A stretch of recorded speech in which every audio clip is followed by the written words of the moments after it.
мінекей осындай орташа ірі емес үй жағдайында жасағаннан кейін орташа картоптарды алып аламыз.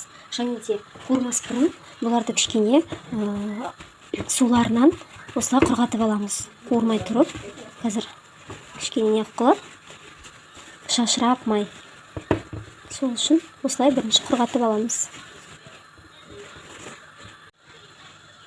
Еттерімізді де дәл солай қатты майда емес, қатты ірі емес, осылай турап аламыз. Майымызды құйып алдық. Қызғаннан кейін енді біз картопты саламыз.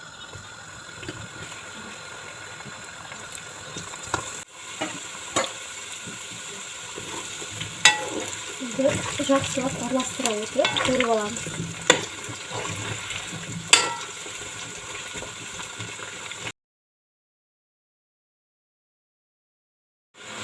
Мінекей біздің картоптар қуырылып жатыр. Бізді картоптың сүті кішкене қатты бола бастайды. Сол уақытта аламыз. Картоп қызартып қуырып алсаңыздар да болады. Бұл кезде майды көбірек құясыздар. Мен қазір осылай аламын.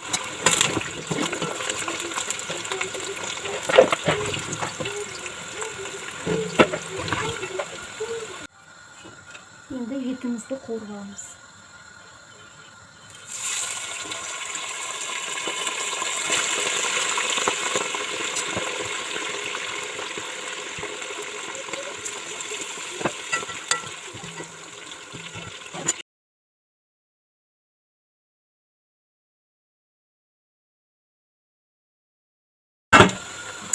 Етімізді қоямыз.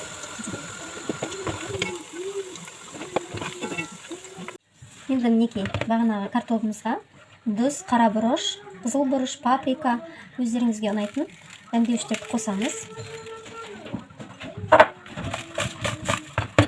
Араластырып жіберіп салатын боламыз. Етке де дәл солай.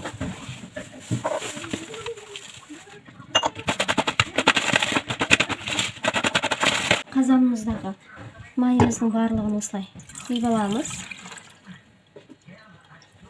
Майдың көз мөлшерімен кішкене ғана құямыз. Енді үстіне етімізді саламыз.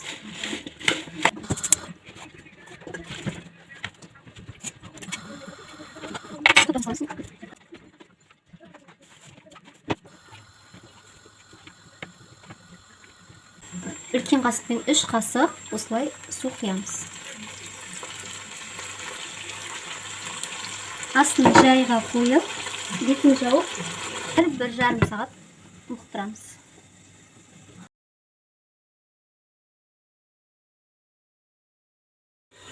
Неке уақыт болды.